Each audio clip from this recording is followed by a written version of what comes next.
A'udzubillahi minasyaitonir rajim. Bismillahirrahmanirrahim. Wahayyikum bi tahiyyatil Islam, tahiyyatul barakah. Assalamualaikum warahmatullahi wabarakatuh. Alhamdulillahirabbil alamin. Wassalatu wassalamu ala rasulil amin. Alhamdulillah, syukur kehadirat Allah Subhanahu wa taala. Kita telah berjaya melaksanakan solat subuh secara berjamaah dan disambung dengan kuliah subuh oleh penceramah yang istimewa pada pagi ini, penceramah jemputan kita Ustaz Firdaus bin Noh yang didatangkan khas daripada Subang. Sebenarnya orang sini je, pas Ustaz. Beliau ada merupakan imam satu masjid Al-Irsyad USJ 1 di Subang. Jadi mudah-mudahan dengan perkongsian daripada Ustaz pada pagi ini memberikan manfaat dan kebaikan untuk kita semuanya. Amin Allahumma amin. Kepada tafadhal syukur.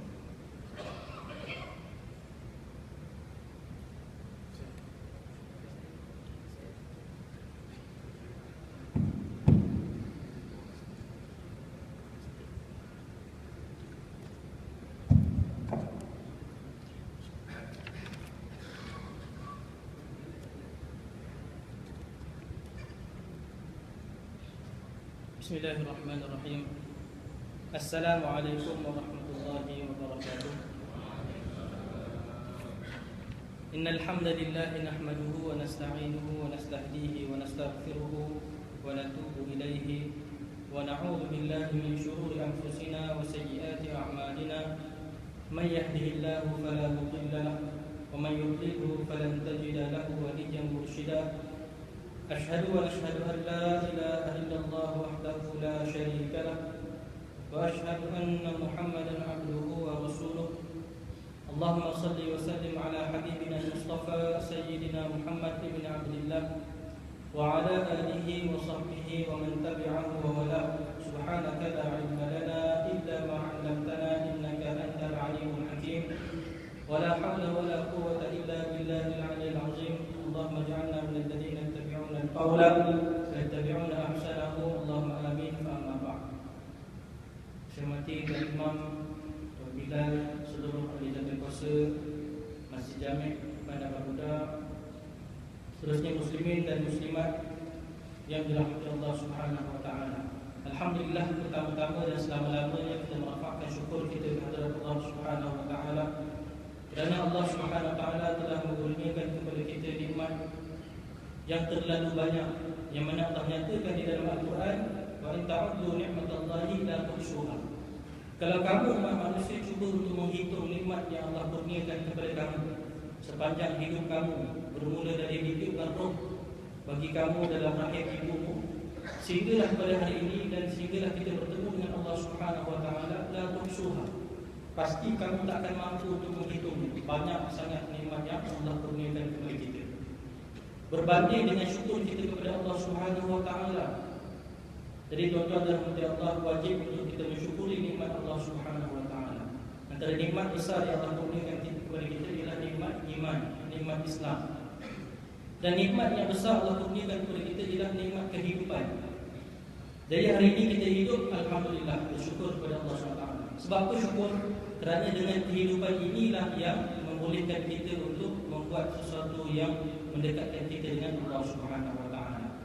Dengan kehidupan yang Allah berikan lagi kita pada hari ini, masih lagi boleh untuk kita bertaubat kepada Allah Subhanahu wa taala.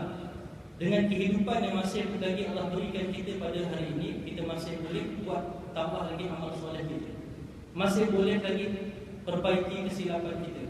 Masih boleh islah keluarga kita. Masih lagi kita boleh untuk memperbaiki segala dosa-dosa yang telah kita lakukan, bertaubat kepada Allah Subhanahu wa taala. Kerana selepas kematian tidak ada lagi, maknanya peluang untuk kita berbuat kebaikan, berbuat amal. Jadi tuan-tuan dan puan Allah Subhanahu wa taala, dalam Al-Quran surah Sajdah Allah nyatakan bagaimana orang-orang yang kufur kepada Allah Subhanahu wa taala, bagaimana mereka ditunjukkan di hadapan Allah, ditunjukkan tempat mereka. Apa mereka kata apa? Qalu rabbana absarna wa sami'na farji'na na'mal salihan inna muqim. Mereka kata, kami nampak dah, absarna wa sami'na, dan kami dengar dah, farji'na na'mal salihan, kembalikan kami ke bumi, kami nak beramal soleh. Nampaklah depan mata bagaimana balasan Allah kepada orang-orang yang ingkar. Nampak dari depan mata bagaimana nikmat bagi orang-orang yang mentaati Allah Subhanahu Wa Taala. Ketika itu kita kata, ya Allah, kembalikan kami ke bumi, na'mal salihah, kami nak buat amal soleh. Farji'na na'mal salihah inna muqinun. Sekarang kami dah yakinlah, tapi masa tu ada tak peluang? Tak ada lagi. Bila peluang yang kita ada, masih hiduplah. Hari ini masih lagi diberikan kehidupan kepada kita. Alhamdulillah, Allah masih beri peluang untuk aku bertaubat. Allah masih beri peluang untuk aku melakukan amal soleh. Allah masih beri peluang untuk aku berbakti kepada ibu bapa, berbakti kepada keluarga. Jadi tuan-tuan dan puan-puan Allah, kehidupan ini adalah peluang. Nabi SAW menyatakan, ingat 5 perkara sebelum 5 perkara. Antaranya, ingatlah ketika hidupmu sebelum datangnya waktu kematian. Ihtanim khamsatan qabla khamsin, syababaka qabla haramin, sihatan qabla saqamin, dan akhir sekali hayataka qabla mautik, iaitu hidup kamu sebelum datangnya mati kamu. Kerana bila semua orang telah bertemu dengan Allah Subhanahu Wa Taala, penyesalan ketika itu sudah tidak berguna lagi. Menyesal bila mana kita dah mati bertemu dengan Allah Subhanahu Wa Taala, ditunjukkan amalan kita tak berguna dah, dah tak berguna lagi. Hatta orang-orang yang masuk dalam syurga pun masih lagi mereka menyesali. Kerana apa? Menyesali akan mereka waktu hidup tidak mampu untuk tambah lagi amalan mereka. Kerana beza antara orang yang duduk syurga pertama dengan syurga kedua, antara syurga kedua dengan syurga ketiga hanya satu amalan saja. Macam kita periksa anak-anak kita exam, beza antara A dengan B itu satu markah je. Tapi bila dah keluar keputusan, tak ada maaf bagi selesai dah. Keluar keputusan A, satu markah lagi. Keluar keputusan B, satu markah nak dapat A. Bila dah keluar keputusan, dah tak ada lagi dah. Kita fikir, alamak, kalau aku jawab satu soalan ni betul, rasa dah nak jawab A dah, aku jawab B. Kalau aku jawab A juga betul, mesti aku dapat A subjek ni. Tapi dah keluar keputusan, tak ada apa-apa dah. Jadi tuan-tuan dan puan Allah, semasa hidup kita ini mestilah kita ingat supaya kelak kita tidak akan menyesal di hari akhirat. Dan peringatan bagi orang-orang yang hidup ini adalah kematian. Nabi SAW menyatakan, "Kafa bil mauti wa qisas." Cukuplah mati itu sebagai satu peringatan. Sedang manusia ini suka lari dari perihal kematian. Manusia ini suka lari dari perihal kematian. Allah nyatakan di dalam Al-Quran, "Qul innal mauta alladhi tafirruna minhu fa innahu mulaqikum." Katakanlah wahai Muhammad, sesungguhnya kematian yang kamu cuba lari daripada. Ini dalam Al-Quran Allah nyatakan. Kematian yang kamu cuba lari daripadanya, fa innahu mulaqikum, sesungguhnya kematian itu sendiri akan bertemu dengan kamu. Jangan kamu bimbang. Makna ini Allah nyatakan sifat manusia yang suka lari dari cerita tentang mati. Kita ni kalau cerita pasal mati je, ya apa ni? Orang cerita pasal mati je kita apa cerita mati-mati. Lagi kalau tengah sambut birthday, tengah sambut hari lahir, itu cerita tentang mati. Jadi kita rasa macam jangan nak cerita pasal mati-mati.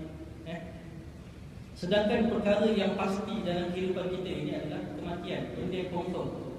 Mungkin hari ini ada orang dia dapat surat tawaran dinaikkan pangkat daripada satu jawatan ke jawatan yang lebih tinggi. Dah confirm dah dapat surat, confirm. Tapi besok belum confirm kita hidup. Jadi pun tak confirm lagi. Banyak benda yang kita rasa confirm dah, sebenarnya tak confirm. Sebab apa? Tak tahu bila kita akan mati. Sedangkan mati itu confirm. Bila lahir saja kita tahu dah, setiap yang hidup pasti akan mati. Kullu nafsin dha'iqatul maut. Setiap yang hidup pasti akan merasai mati. Semua orang tahu mereka akan mati. Beza orang beriman tahu selepas daripada kematian akan adanya hari kebangkitan, akan adanya yaumul hisab, hari pembalasan. Jadi kita semua akan dibangkitkan oleh Allah Subhanahu Wa Taala dan dinilai amalan kita, sama ada ditempatkan di kalangan orang-orang yang mendapat nikmat Allah Subhanahu Wa Taala di dalam syurga, ataupun ditempatkan di kalangan mereka diazab oleh Allah Subhanahu Wa Taala di dalam neraka. Wal'iyadzubillah. Jadi tuan-tuan dan puan Allah Subhanahu Wa Taala, selama mana kita masih diberikan kehidupan, maka diberikan peluang lagi untuk kita bertaubat, untuk menambah amalan kita, memperbaiki kesilapan kita, bersyukur kepada Allah Subhanahu Wa Taala, buat apa yang Allah perintahkan dan tinggalkan apa yang Allah larang. Alhamdulillah, pagi ini kita dihimpunkan tanggal 31 Disember, maknanya hujung tahun, masuk tahun baru. Jadi kita sambut tahun baru dengan muhasabah. Kira tahun baru Hijrah, tahun baru Masih. Jadi kita sambut tahun baru ini dengan muhasabah. Mana kita nak nilai, kita cek diri kita, kita koreksi diri kita supaya kehidupan kita untuk hari yang akan datang, untuk hari esok lebih baik daripada hari ini sebagai seorang Muslim. Jadi tuan-tuan dan rahmati Allah SWT, insyaAllah pada pagi ini saya ingin kongsikan satu hadis Nabi SAW daripada kitab hadis Arba'in An-Nawawiyah, hadis 40 Imam Nawawi, iaitu hadis yang ke-19. Maknanya ini satu pesanan Nabi SAW kepada seorang sahabat, Abdullah bin Abbas. Jadi kita ini sebagai seorang manusia yang mana merupakan umat Nabi SAW, tidak ada yang lebih besar daripada kita, melainkan apa yang diajarkan oleh Nabi SAW. Kita ditinggalkan oleh Nabi SAW dua perkara. Tartu fikum amrayni lan tadillu ma in tamassaktum bihima, kitabullah wa sunnati. Aku tinggalkan kepada kamu dua perkara yang mana tidak akan sesat selamanya selama kamu memegang pada dua perkara tersebut. Apa dia? Kitabullah, iaitu Al-Quranul Karim, wa sunnati, dan hadis Nabi SAW. Jadi hari ini saya nak bacakan satu hadis Nabi SAW yang mana mungkin boleh kita ambil sebagai pedoman, sebagai panduan kita dalam kita menghadapi tahun-tahun yang akan datang. Hadis ini berkenaan dengan wasiat Nabi kepada Ibnu Abbas ketika beliau masih kecil. Jadi saya akan bacakan hadisnya. An Abi Abbas Abdullah bin Abbas radhiyallahu anhuma qala kuntu khalfan Nabi sallallahu alaihi wasallam yawman faqala ya ghulam inni u'allimuka kalimatin ihfazillaha yahfazka ihfazillaha tajidhu amamak atau ihfazillaha tajidhu tujahak idza sa'alta fas'alillah wa idza ista'anta fasta'in billah wa'lam anna al-ummata law ijtama'at 'ala an yanfa'uka bi shay'in lam yanfa'uka illa bi shay'in qad katabahu Allah lak wa in ijtama'u 'ala an yadurruka bi shay'in lam yadurruka illa bi shay'in qad katabahu Allah lak 'alayk rufi'atil aqlam wa jaffatis suhuf. Rawahu Tirmizi wa qala hadits hasan sahih. Yang bermaksud daripada Abu Abbas Abdullah bin Abbas radhiyallahu anhuma, beliau berkata, pada suatu hari aku berada di belakang Nabi sallallahu alaihi wasallam, yakni di atas tunggangan bersama dengan Nabi sallallahu alaihi wasallam. Kemudian Nabi bersabda, wahai ghulam, wahai budak, sesungguhnya aku ingin mengajarkan kepadamu beberapa kalimat, iaitu peliharalah Allah, nescaya Allah akan memeliharamu. Peliharalah Allah, kamu akan mendapati Allah bersamamu. Apabila kamu meminta pertolongan, maka mintalah daripada Allah Subhanahu wa taala. Apabila kamu ingin meminta sesuatu, maka mintalah daripada Allah. Apabila kamu ingin meminta pertolongan, maka mintalah pertolongan daripada Allah. Ketahuilah, sesungguhnya sekiranya seluruh manusia berhimpun untuk beri suatu manfaat kepadamu, mereka sekali-kali tidak akan dapat memberikan manfaat itu kepadamu kecuali sesuatu yang telah ditetapkan oleh Allah untukmu. Dan sekiranya mereka berhimpun untuk mendatangkan sesuatu bencana ke atasmu, mereka tidak akan dapat mendatangkan kecuali dengan sesuatu yang telah ditetapkan oleh Allah ke atas dirimu. Telah diangkat qalam dan telah keringlah lembaran. Hadis riwayat Tirmizi. Dan dalam riwayat lain, At-Tirmizi menyebut, ihfazillah tajidhu amamak, ta'arraf ila Allah fi ar-rakha ya'rifka fi shiddah, wa'lam anna ma akhta'aka lam yakun liyusibak وما أصابك لم يكن ليخطئك واعلم أن النصر مع الصبر وأن الفرج مع الكرب وأن مع العسر يسرا. Peliharalah Allah, kamu akan dapati Dia berada di depanmu. Kenalilah, yakni ingatilah Allah ketika kamu berada dalam kesenangan. Nescaya Dia akan mengenali dan mengingatimu ketika kamu dalam kesusahan. Dan ketahuilah sesungguhnya sesuatu yang ditetapkan tidak mengenaimu, yang ini tidak sekali-kali akan menimpamu, dan apa-apa yang telah ditetapkan akan mengenaimu, kamu sekali-kali tidak akan terlepas daripadanya. Ketahuilah, sesungguhnya kemenangan bersama kesabaran dan kelapangan bersama kesusahan. Sesungguhnya bersama kesukaran itu ada kemudahan. Jadi tuan-tuan dirahmati Allah Subhanahu wa taala, hadis ini diriwayatkan oleh Ibnu Abbas yang mana ketika itu berada di atas tunggangan bersama dengan Nabi sallallahu alaihi wasallam. Bayangkan Nabi seorang rasul yang dipilih oleh Allah Subhanahu wa taala, pemimpin kepada sekalian umat, yang disegani, yang ditaati. Tetapi Nabi SAW dengan sifat lemah lembutnya, dengan sifat penyayangnya, berada di atas tunggangan dengan seorang kanak-kanak. Diriwayatkan pada ketika ini Ibnu Abbas baru berusia lebih kurang 9 atau 10 tahun. Disebut umur dia lingkungan 10 tahun. Sebab tu Nabi memanggil dia dengan perkataan ulam. Ulam ni kanak-kanak yang dipanggil umur daripada selepas habis susuan sehinggalah umur dia 10 tahun atau 9 tahun. Jadi ketika itu Ibnu Abbas masih kanak-kanak berada di atas tunggangan bersama dengan Nabi sallallahu alaihi wasallam. Ini kanak-kanak maknanya anak-anak kita yang masih kecil. Biasakan mereka berada bersama-sama dengan orang-orang yang soleh. Biasakan mereka berada di masjid-masjid, di surau. Biasakan mereka menghadiri majlis-majlis ilmu. Sebab apa? Sebab kita nak mereka berada dalam lingkungan yang soleh, dalam bi'ah yang salihah, dalam suasana yang baik, supaya mereka tidak segan silu untuk meminta nasihat daripada orang-orang yang baik. Soleh ni maknanya bukan maksud orang alim ulama saja, tak. Bukan maksud ustaz-ustaz je, tak. Tapi mereka-mereka yang mentaati perintah Allah. Terutama di masjid-masjid, kita tahu dah orang datang masjid ni nak ibadah. Jadi mereka-mereka yang datang masjid ni mudah-mudahan orang-orang yang soleh dekat dengan Allah Subhanahu wa taala. Jadi inilah lingkungan yang baik yang kita nak anak-anak kita berada dengan lingkungan yang baik ini, supaya kebaikan itu meresap masuk ke dalam diri mereka dan nasihat-nasihat yang baik itu datang kepada mereka. Berpandukan maknanya dengan petunjuk dan hidayah Allah Subhanahu wa taala. Jadi tuan-tuan dirahmati Allah, satu ketika Ibnu Abbas berada bersama Nabi di atas tunggangan, berada di belakang Nabi sallallahu alaihi wasallam. Maka Nabi pun berkata kepada Ibnu Abbas, "Ya ghulam, wahai ghulam." Biasa kita sebut ghulam ni wahai budak. Tapi bahasa kita ni macam kasar sikit. Kita mengenal wahai budak. Tapi ghulam ni adalah bahasa yang lembut, maknanya dalam bahasa Arab yang saya tak tahu nak bahasakan apa.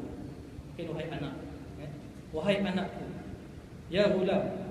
Nabi kata apa? Nabi nak mengajarkan kepada Ibnu Abbas beberapa perkara, mewasiatkan kepada Ibnu Abbas berkenaan dengan akidah. Ini Nabi SAW walaupun kanak-kanak masih kecil menanamkan akidah kepada jiwa kanak-kanak ini. Sebab apa? Dia nampak potensi yang ada pada jiwa kanak-kanak ataupun remaja.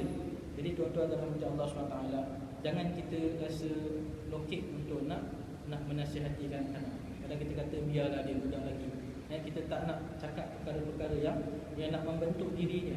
Mungkin kita rasa masih lambat. Sedangkan perkara-perkara keburukan, kejahatan negatif di luar sana lebih cepat sampai kepada mereka berbanding dengan nasihat-nasihat yang baik, berbanding dengan perkara-perkara yang baik. Jadi tuan-tuan dan puan-puan Allah, kalau ada perkara baik yang kita nak sampaikan kepada anak-anak, maka sampaikanlah. Tetapi dalam bahasa yang sesuai untuk mereka. Khatibun nas ala qadri uqulihim. Bercakap dengan seseorang itu adalah berdasarkan tahap akal mereka. Jadi sesuai dengan tahap pemikiran mereka dan juga apa yang kita nak sampaikan supaya sampai insya-Allah kepada mereka.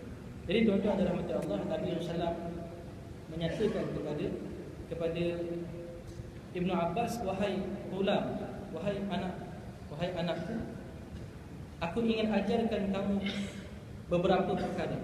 Inni u'allimuka kalimat. Aku ingin mengajarkan kamu beberapa kalimat perkataan. Yang pertama, Nabi berpesan kepada Ibnu Abbas, ihfazillah yahfazka. Ini pesan kepada Ibnu Abbas. Kita ambil pesanan Nabi untuk kita, iaitu Nabi nyatakan, peliharalah Allah, maka Allah akan memeliharakan. Ini keimanan akidah Nabi tanamkan kepada Ibnu Abbas, tanamkan kepada kita, iaitu pertama sekali, peliharalah hak Allah Subhanahu wa taala. Peliharalah Allah dengan maksud kita melaksanakan segala perintah Allah Subhanahu wa taala. Jangan memandang remeh akan perintah-perintah Allah Subhanahu wa taala dan berusaha sedaya upaya untuk menjauhi segala larangannya. Dan kita bina di antara diri kita dan larangan tersebut satu dinding, supaya kita tidak melampaui dinding tersebut. Maka ini yang dimaksudkan oleh Nabi sallallahu alaihi wasallam. Ihfazillah, jagalah hak Allah. maka semua perkara yang diperintahkan oleh Allah berusaha untuk kita lakukan. Dan semua perkara yang dilarang oleh Allah SWT, perkara-perkara yang haram yang menjauhkan kita daripada Allah SWT, maka hendaklah kita jauhkan.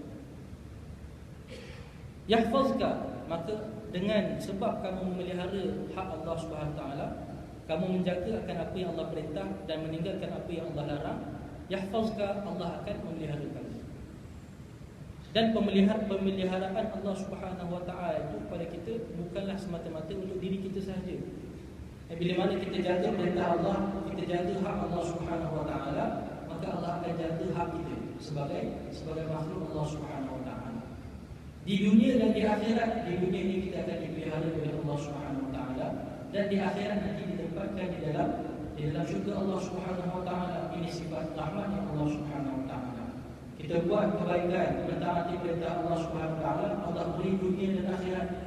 Bukan untuk diri kita sahaja, bahkan untuk keluarga kita. Allah melihara diri kita, isteri kita, anak-anak, kaum kerabat. Seperti mana Allah berfirman di dalam Al-Quran, A'udzubillahi minasyaitonir rajim, lahu mu'aqibatun min baini yadayhi wa min khalfihi yahfazunahu min amrillah. Allah berfirman, bagi setiap orang ada malaikat penjaganya silih berganti dari hadapan dan dari belakangnya, yang mengawas dan menjaganya daripada sesuatu bahaya dengan perintah Allah. Ini surah Ar-Ra'd ayat 11. Allah berfirman, Allah nyatakan setiap orang yang menjaga hak Allah Subhanahu Wa Taala, memelihara, membuat perkara yang diperintahkan oleh Allah, tinggal apa yang Allah larang sungguh-sungguh. Allah akan jaga dia, Allah akan tugaskan malaikat yang akan menjaga silih berganti dari hadapan dan dari belakang, dan mengawas menjaganya daripada suatu bahaya dan dengan perintah Allah Subhanahu Wa Taala. Maknanya Allah utuskan malaikat untuk apa? Jaga kita, orang-orang yang jaga Allah Subhanahu Wa Taala, jaga perintah Allah Subhanahu Wa Taala. Maknanya kita buat kebaikan, kita sayang keluarga kita. Kita nak Allah jaga kita, jaga keluarga kita. Jadi kita doa, ya Allah, mudah-mudahan dengan amal kebaikan yang aku buat ini, mudah-mudahan kau jaga diriku, jaga ahli keluarga itu daripada semua perkara keburukan, semua perkara kejahatan, daripada mara bahaya, daripada fitnah, daripada hasad dengki manusia. Jadi doa kepada Allah Subhanahu Wa Taala, ini akidah keyakinan kita kepada Allah Subhanahu Wa Taala. Bila seorang itu soleh, maka Allah akan pelihara dia. Bila seseorang itu soleh, maka Allah akan pelihara dia dan keluarga dia. Buktinya kalau kita lihat, kita baca dalam surah Al-Kahfi. Surah Al-Kahfi kita biasa baca setiap hari Jumaat. Yang mana Allah berfirman dalam surah Al-Kahfi, cerita bagaimana Nabi Musa AS bertemu dengan Nabi Khidir AS. Dalam pertemuan tersebut, Nabi Musa berjalan dengan Nabi Khidir. Dalam perjalanan itu ada beberapa perkara yang ditunjukkan oleh Allah Subhanahu Wa Taala, beberapa peristiwa, yang mana antara peristiwa yang dilalui oleh Nabi Musa dan Nabi Khidir, iaitu pada ayat Allah SWT firman Allah SWT, فَانْطَلَقَا حَتَّى إِذَا أَتَيَا أَهْلَ قَرْيَةٍ اسْتَطْعَمَا أَهْلَهَا فَأَبَوْا أَنْ يُضَيِّفُوهُمَا فَوَجَدَا فِيهَا جِدَارًا يُرِيدُ أَنْ يَنقَضَّ فَأَقَامَهُ قَالَ لَوْ شِئْتَ لَاتَّخَذْتَ عَلَيْهِ أَجْرًا. Antara peristiwa yang dilalui oleh Nabi Musa dan Nabi Khidir, iaitu dalam perjalanan mereka sampai kepada satu bandar. Sampai ke satu bandar, mereka minta makanan daripada orang di tempat itu, tetapi orang-orang di situ tidak menghiraukan mereka. Kerana Nabi Musa dan Nabi Khidir minta supaya diberikan jamuan, dilayan dan sebagainya, tetapi tak dihiraukan. Kemudian mereka mendapati ada satu tembok yang hendak runtuh. Lalu Nabi Khidir pun mendirikannya. Maka Nabi Khidir tegakkan balik tembok. Kemudian Nabi Musa kata kepada Nabi Khidir, "Lau syi'ta latakhadta 'alaihi ajran." Kalau kamu nak, kamu boleh ambil upah.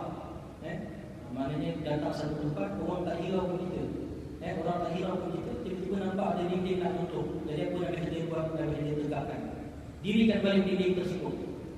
Dalam keadaan kita tidak dilayan, tapi buat baik pula tegakkan dinding tadi. Nabi Musa kata, kalau kamu nak ambil upah, kita boleh ambil upah dengan orang tadi. Kemudian apa jawab Nabi Khidir AS?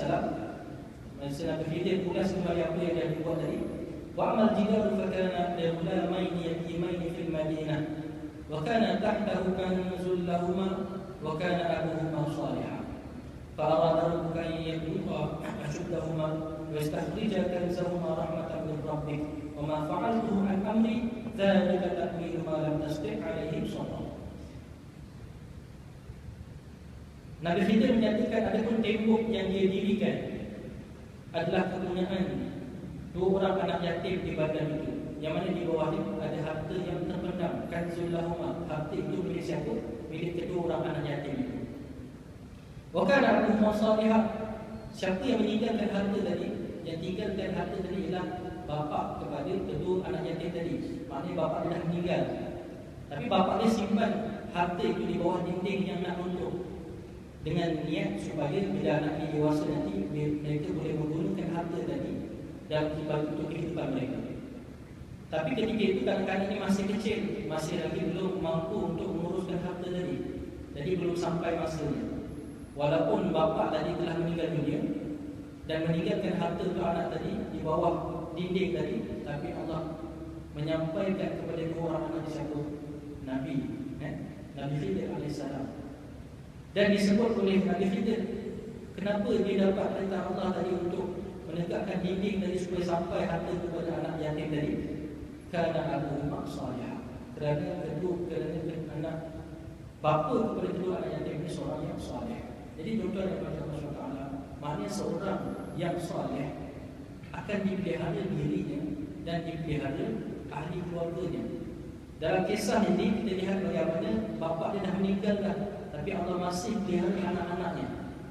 Allah masih pelihara wasiat dia kepada anak-anaknya tadi, sehingga dikirimkan siapa? Nabi untuk nak menyampaikan harta tadi kepada anak yatim tadi.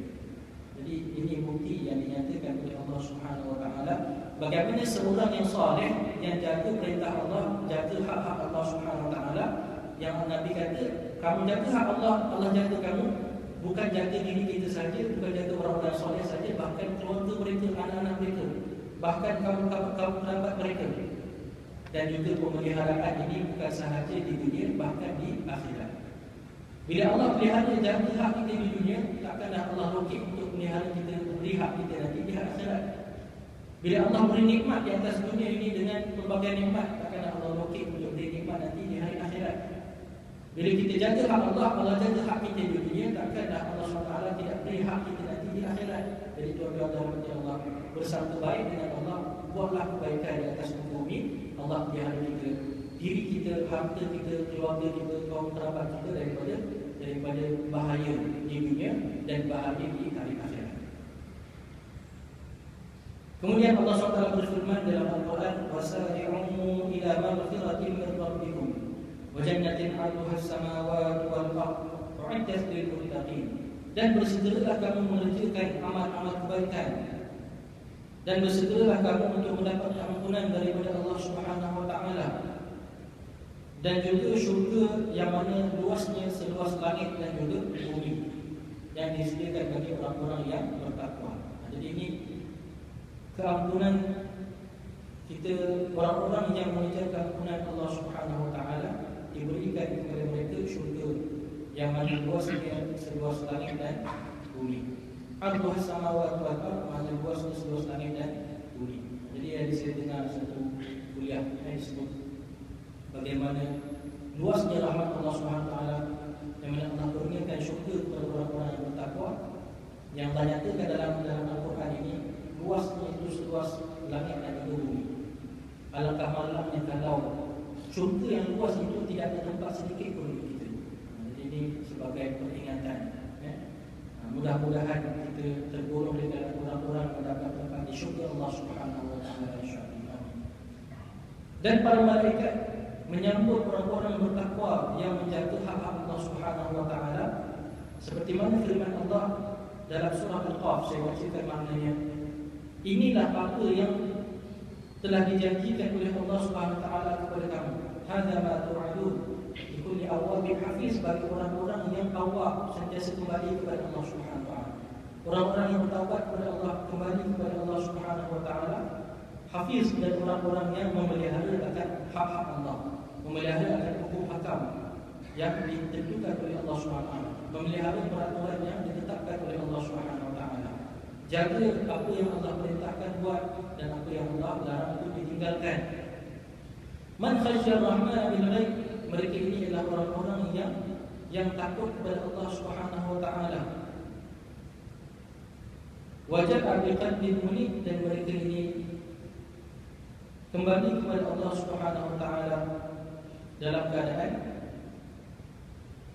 dengan hati yang tunduk taat kepada Allah Subhanahu wa taala.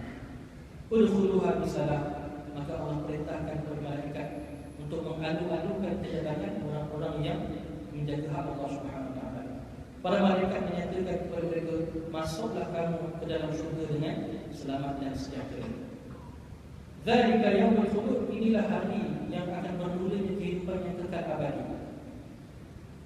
Lahum ma yasha'una fiha wa ladaina mazid, dan mereka akan beroleh di dalamnya apa yang mereka kehendaki, dan di sisi Allah itu lebih banyak lagi limpah-limpahnya yang tidak terlintas di hati mereka.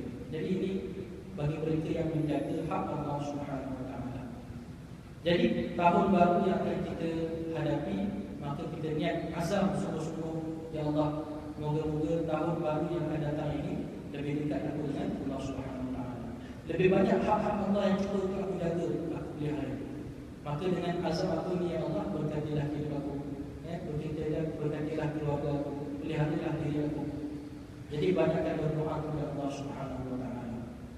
Antara doa yang diajarkan oleh Nabi sallallahu alaihi wasallam, iaitulah dalam Sahih Bukhari dan Muslim, Rasulullah menyuruh Barra ibn Azib berdoa ketika hendak tidur, Rabbi in qabadta nafsi farhamha wa in arsaltaha fahfazha bima tahfazu bihi ibadika salihin. Yang bermaksud, Tuhanku, jika sekiranya kamu matikan aku, maka rahmatilah dia, dan jika kamu melepaskan dia hidup, maka peliharalah dia sebagaimana kamu memelihara jiwa hamba-hamba-Mu yang soleh.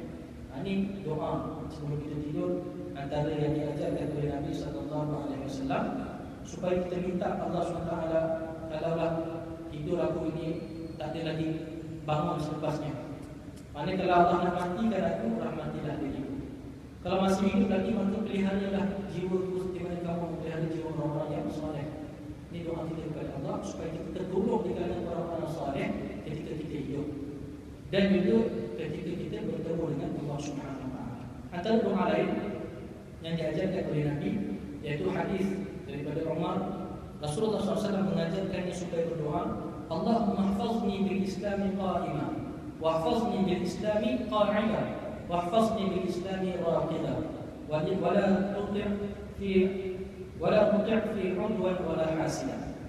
Yang bermaksud, ya Allah, peliharalah diriku dengan sebab Islam dalam keadaan aku berdiri, peliharalah diriku dengan sebab Islam dalam keadaan aku duduk, peliharalah diriku dengan sebab Islam dalam keadaan aku tidur, dan janganlah kamu kabulkan doa musuhku dan orang yang hasad dengki kepadaku, yaitu supaya tidak dipenuhi keinginan mereka menimpakan kejahatan ke atas diriku. Ini doa supaya dipelihara oleh Allah Subhanahu wa taala. Di samping kita buat apa yang Allah suruh, tinggalkan apa yang Allah larang, di samping itu perlu kita berdoa kepada Allah supaya Allah memelihara diri kita, Allah pelihara keluarga kita, Allah SWT pelihara seluruh kaum kerabat kita daripada kesusahan, mara bahaya dunia dan akhirat. Jadi itu yang Nabi nyatakan, ihfazillah yahfazka, peliharalah Allah, Allah akan pelihara kamu. Ihfazillah tajidhu tujahak, peliharalah Allah, kamu akan dapati Allah bersamamu. Ataupun dalam riwayat yang lain, peliharalah Allah, kamu akan dapati Allah berada di hadapanmu. Jadi tuan-tuan dan puan Allah SWT, mana bila kita jaga perintah Allah, Allah akan jaga kita bila-bila masa sahaja. Kamu akan dapati Allah bersamamu ketika kamu senang, ketika kamu susah. Sebab itulah orang-orang yang dekat dengan Allah Subhanahu wa taala, dalam hati mereka tak ada perasaan takut, tak ada perasaan bimbang, gentar, tak ada perasaan sedih. Allah berfirman dalam Al-Quran, Inna awliya Allahi la khawfun alaihim wa la hum yahzanun. Sesungguhnya awliya, para wali Allah ataupun mereka yang dekat dengan Allah Subhanahu wa taala, dalam jiwa mereka tak ada perasaan takut dan tak ada perasaan sedih. La khawfun alaihim, mereka tak pernah takut, bimbang, tak pernah rasa sedih, wa la hum yahzanun, tak pernah sedih. Sebab itulah kita lihat bagaimana orang-orang yang berjihad, berjuang di jalan Allah Subhanahu wa taala, secara zahir kita nampak kehidupan mereka ini susah. Mereka ini diperangi, mereka dibunuh, harta mereka dirampas, rumah mereka diruntuhkan, dibinasakan, anak-anak mereka ditangkap, anak-anak mereka dibunuh. Tetapi mereka tetap berjuang di jalan Allah Subhanahu Wa Taala, walaupun jiwa mereka terkorban. Kita nampak sudut mata zahir kita kata kesian orang. Mesti dia takut, hidup dalam ketakutan, dalam kesedihan, hidup dalam keadaan yang tidak aman. Tetapi sebenarnya mereka tak takut. Yang takut siapa? Kita. Sebab iman kita ini terlalu lemah, sehingga melihat orang-orang yang berjihad, berjuang, berkorban itu sebagai dengan mata yang kasihan. Kita rasa buat apalah, dia orang ni sibuk-sibuk sangat keluar angkat senjata. Buat apalah, pertahankan sangat kira, berserah saja nak diri, larilah ke tempat yang lain. Tapi sebenarnya mereka tempat mereka tinggi di sisi Allah Subhanahu Wa Taala. Mereka pertahankan tanah air mereka, mereka berjihad di jalan Allah Subhanahu Wa Taala. La khaufun alaihim, dalam jiwa mereka tak ada rasa takut, rasa sedih. Wala hum yahzanun, dan mereka tidak pernah rasa duka cita. Jadi tuan-tuan dan puan Allah Subhanahu Wa Taala, ini yang dinyatakan oleh Allah Subhanahu Wa Taala. Nabi SAW, kami pelihara Allah, kami akan dapat Allah bersama dengan. Ini juga saya boleh sebut sebagai ma'iyatullah, rasa kebersamaan dengan Allah SWT. Mana kita rasa Allah bersama dengan kita. Contohnya dalam peristiwa hijrah, bagaimana Nabi SAW ketika hijrah bersama dengan Sayyidina Abu Bakar. Antara peristiwa yang berlaku ketika hijrah, bagaimana Nabi SAW dan Sayyidina Abu Bakar bersembunyi di Gua Uthur. Ketika itu musuh sedang mencari Nabi dan juga Abu Bakar untuk membunuh baginda sallallahu alaihi wasallam. Dan ketika itu Abu Bakar rasa cemas, takut sebab baginda dia bersama dengan baginda Nabi sallallahu alaihi wasallam.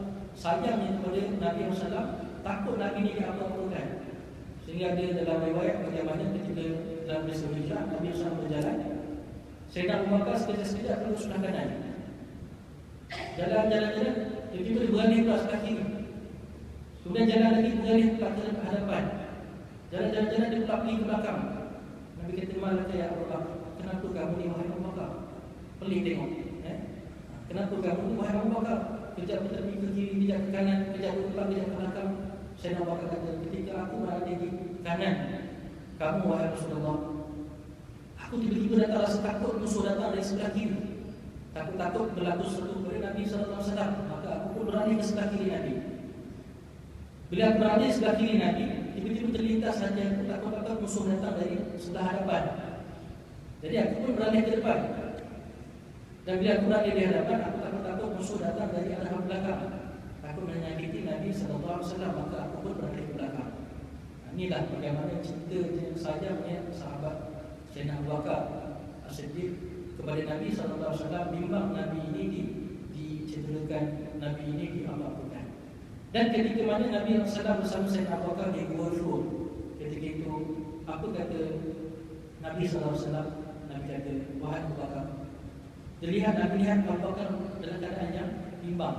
Bukan bimbang diri, dia bimbang Nabi SAW di apa-apakan.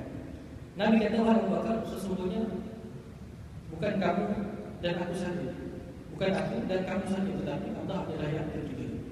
Maknanya bersama kita ni ada Allah. Dan Allah pula tahsan, jangan kamu bimbang, jangan kamu sedih, kerana Allah ada bersama dengan kita. Allah ma'ana. Jadi tuan-tuan dan puan Allah SWT, ni ma'iyatullah. Rasa kita ini Allah ada bersama dengan kita, tak rasa bimbang, tak rasa takut dengan apa juga ancaman dunia. Dalam kisah yang lain, bagaimana kisah Nabi Musa AS ketika dikejar oleh Fir'aun laknatullah dan juga tentera-tenteranya. Sampailah di satu tempat di depan Nabi Musa AS dan pengikutnya ada Laut Merah. Di belakangnya ada Fir'aun dan tenteranya. Maka ketika itu berkatalah pengikut Nabi Musa AS, mereka berkata, habislah kita. Dalam Al-Quran, kisah ini dalam Al-Quran.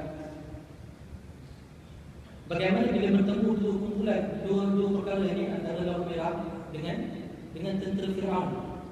Kalau kita depan laut, belakang tentera nak bunuh kita rasa apa? Kita rasa habislah. Tapi kemudian Nabi Musa AS kata apa kepada mereka? Inna ma'iya rabbi sayahdi. Saya lupa ayat sebelum itu, yang mana yang mana pengikut Nabi Musa kata, habislah kita ni, confirm dah habis kita. Kemudian Nabi Musa kata, inna ma'iya rabbi sayahdi. Sesungguhnya bersama dengan aku itu ada Allah, ada Tuhan yang akan memberikan petunjuk jalan keluar dari masalah kita. Ini nama ma'iyatullah, rasa kebersamaan Allah dengan kita. Kita rasa Allah ada dengan kita, walaupun ketika tersebut secara logik akal kita akan lepas daripada bahaya tersebut. Jadi dengan sebab keimanan Nabi dan juga pengikutnya ini, maka Allah perintahkan Nabi Musa supaya memukul laut merah. Fadrib bi'asaka al-bahr fanfalaqa fakana kullu firqin katudil azim. Maka Allah perintahkan kepada Nabi Musa AS supaya memukulkan tongkatnya ke laut. Fadrib bi'asaka al-bahr, maka pukullah wahai Musa tongkat kamu ke laut merah. Fanfalaqa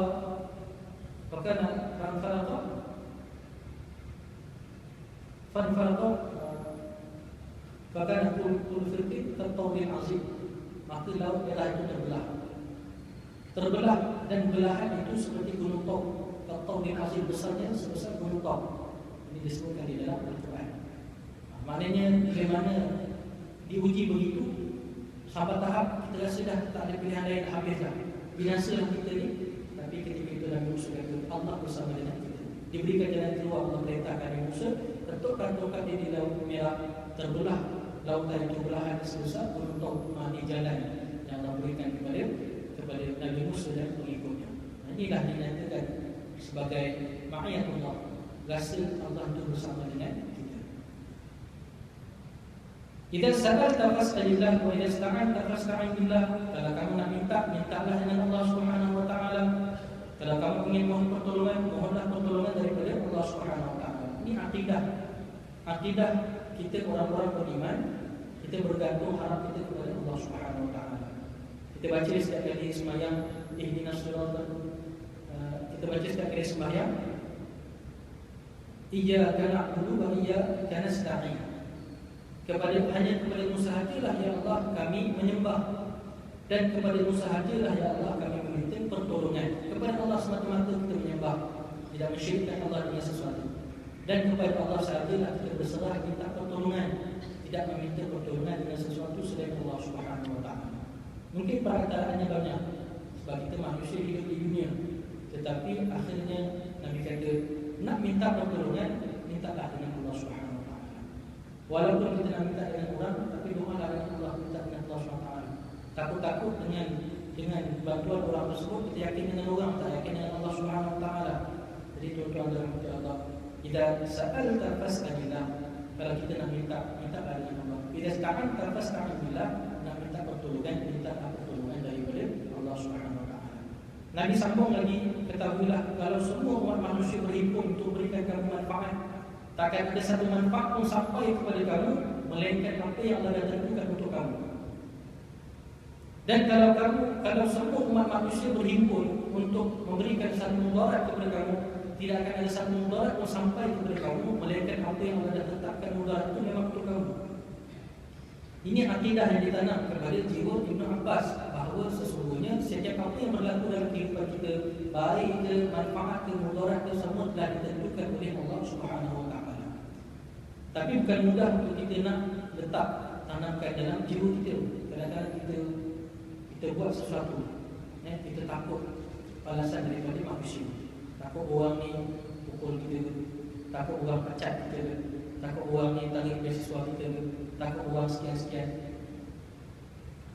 Sedangkan Nabi nyatakan tadi dalam hadis ni, Nabi kata kalau semua orang berhimpun untuk berikan satu manfaat kepada kamu, orang nak bagi kita 1,000, 10,000, 100,000, takkan ada yang sampai kepada kita satu sen pun melainkan apa yang Allah dah tetapkan untuk kita.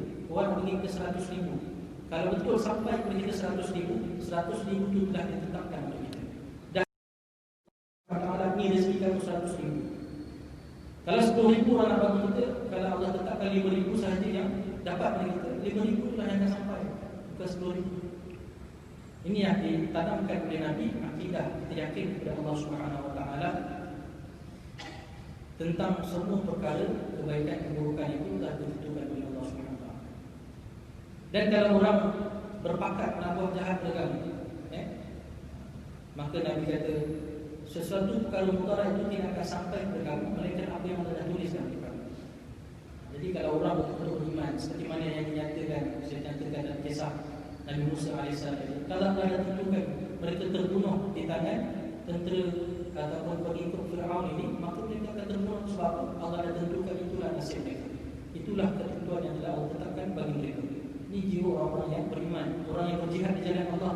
Mereka sedia saja untuk mati bila-bila masa. Sebab apa? Kalaulah itu yang ditentukan oleh mereka, mereka nak.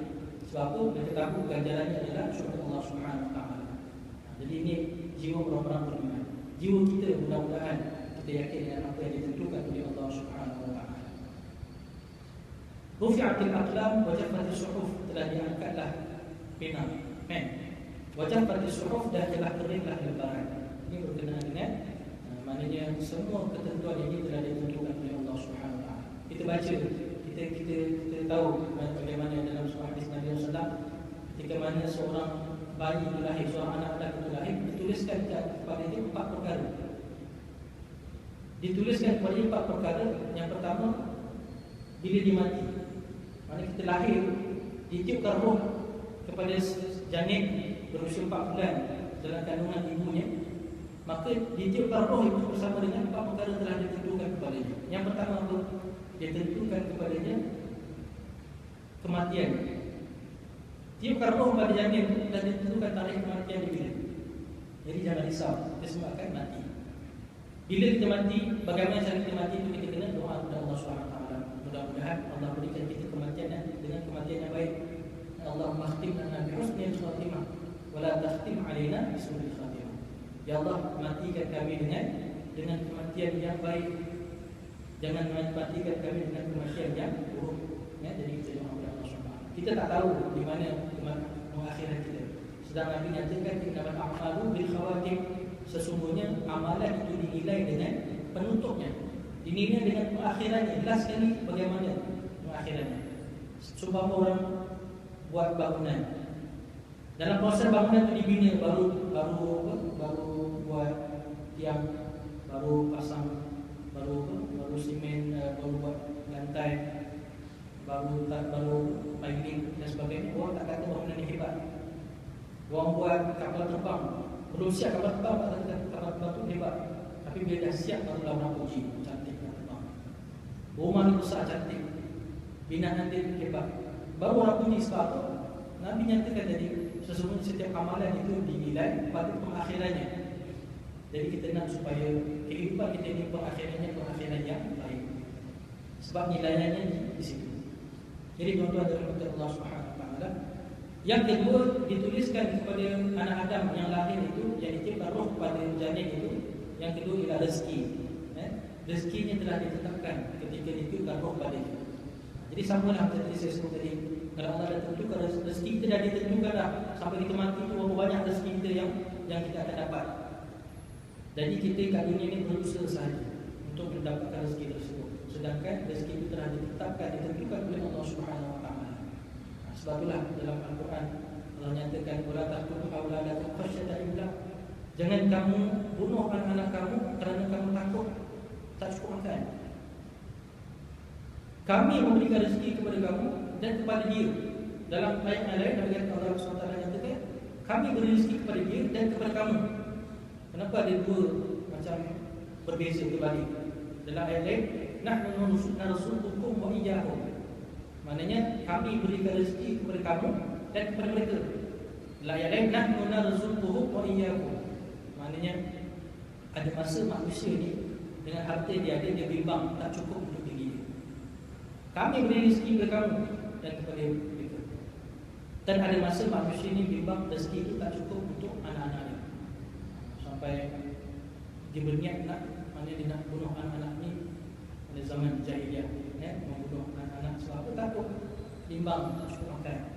Kita bersama ni akidah keimanan, akidah ditanamkan dalam jiwa kita, beriman yakin kepada Allah SWT, beriman yakin kepada ketentuan Allah SWT. Rufi'atil aqlam wa jaffatis suhuf, maknanya semuanya telah ditentukan oleh Allah, telah ditulis di Lauh Mahfuz dan ditulis pada pada catatan, maknanya pada kehidupan kita. Mana tadi Nabi menyatakan 4 perkara yang dituliskan kepada anak Adam ketika mana dia munculkan roh padanya. Yang pertama, kematiannya dah ditentukan. Yang keduanya, rezekinya telah ditentukan. Yang ketiga, sama ada dia bahagia di dunia, di akhirat, ataupun yang keempat, sengsara. Maknanya ditempatkan di dalam neraka Allah Subhanahu wa taala. Jadi tuan-tuan dan puan-puan Allah, semua perkara ini dah ditentukan ketika ditiupkan roh kepada janin. Jadi kita kenalah meyakini, kita kena beriktikad begitu bahawa semua yang datang ini adalah daripada Allah Subhanahu wa taala. Tanggungjawab peranan kita apa dia? Ihfazillah, jagalah perintah Allah. Masuk tahun baru kita nak supaya kita lebih dekat dengan Allah. Masuk tahun baru kita nak, kita berazam supaya kita melaksanakan semua perkara kewajipan yang diperintahkan oleh Allah. Masuk tahun baru kita berazam, kita dah buat perkara wajib, ya Allah datangkan keinginan, datangkan rasa kelazatan dalam diriku untuk menambahkan dengan perkara-perkara yang sunat. Jangan buat perkara sunat, azam buat perkara wajib, tak boleh. Jangan orang buat benda yang wajib sunat, dia nak buat benda yang baru nak buat perkara yang wajib. Tapi bila kita buat benda yang wajib, insya-Allah perkara yang sunat itu akan datang, insya-Allah. Jadi tuan-tuan dan puan-puan Allah, ni azam kita supaya kita lebih dekat dengan Allah. Azam kita ini menuju apa? Menuju kepada kematian. Menuju kepada kematian. Diorang bila dia azam tahun baru je, dia nampak kehidupan panjang lagi. Tapi bila kita bertambah umur kita, bila masuk satu tahun yang baru, kita nampak kita lebih dekat untuk mati. Bila nampak kita dekat untuk mati, maka kita buat persiapan untuk menghadapi kematian. Mudah-mudahan kita mati dalam keadaan husnul khatimah, insya-Allah. Jadi tuan-tuan dan puan-puan Allah, sekadar itu saja untuk pagi ini. Mudah-mudahan Allah beri kita kebaikan dengan kita membacakan hadis Nabi sallallahu alaihi wasallam, dan mudah-mudahan khitab Nabi tadi, nasihat Nabi, wasiat Nabi kepada Ibnu Abbas sampai kepada kita. Sebab kita lebih lagi memerlukan pesanan-pesanan dan wasiat-wasiat daripada Nabi sallallahu alaihi wasallam, terutama yang dinyatakan dalam hadis-hadis Nabi sallallahu alaihi wasallam. Dan semua kebaikan daripada kita bacakan hadis Nabi ini dapat pada diri kita, keluarga kita, anak-anak kita, insya-Allah. Jadi tuan-tuan dan puan-puan Allah, mudah-mudahan kita dapat kebaikan dunia dan kebaikan akhirat, dipelihara kita daripada segala bahaya di dunia dan daripada bahaya di hari akhirat nanti. Amin, insya-Allah. Jadi kita akhiri dengan doa. Alhamdulillah minasyaitanir rajim. Bismillahirrahmanirrahim. Alhamdulillahirabbil alamin. Wassalatu wassalamu ala asyrafil anbiya'i wal mursalin wa ala alihi wa sahbihi ajma'in. Allahumma ighfir lana dhunubana wa liwalidina warhamhum kama rabbawna shaghira. Wa li jami'il muslimin wal muslimat wal mu'minin wal mu'minat al-ahya'i minhum wal amwat bi rahmatika ya arhamar rahimin. Rabbana in qabadta anfusana farhamha wa in arsaltaha fahfazha bima tahfazu bihi ibadaka as-salihin. Allahumma ihfazna bil Islam qa'ima واحفظنا بالإسلام قاعدا واحفظنا بالإسلام راقدا ولا تدع فيه عدوا ولا حاسدا. Ya Allah, peliharalah diri kami dengan sebab Islam dalam keadaan kami berdiri. Peliharalah diri kami dengan sebab Islam dalam keadaan kami duduk. Peliharalah diri kami dengan sebab Islam dalam keadaan kami hidup. Dan janganlah kamu kabulkan doa musuh kami yang mana mereka berhasad dengki kepada kami. Ya Allah, jika sekiranya engkau matikan diri kami, maka rahmatilah dia. Jika engkau melepaskan dia hidup, maka peliharalah dia sebagaimana engkau memelihara jiwa hamba-hamba-Mu yang saleh. Allahumma aslih Allahumma aslih dinana alladhi huwa ismatu ahlina wa aslih lana dunyana allati fiha ma'ashuna واصلح لنا آخرتنا التي إليها معادنا واجعل الحياة زيادة لنا في كل خير واجعل الموت راحة لنا من كل شر. Ya Allah, ya Tuhan kami, islah, perelokkanlah agama kami yang mana padanya kemuliaan diri kami. Ya Allah, ya Tuhan kami, perelokkanlah dunia kami yang mana padanya kehidupan kami. Ya Allah, ya Tuhan kami, perelokkan akhirat kami yang mana padanya kembalinya kami. Rabbana atina fid dunya hasanah wa fil akhirati hasanah wa qina adzabannar. Sallallahu alaihi wasallam Muhammad wa ala alihi wasallam walhamdulillahi rabbil alamin. Wallahu a'lam. Aqulu qawli hadha wa astaghfirullah al-azim li wa lakum wa billahi taufiq wal hidayah. Assalamu alaikum warahmatullahi taala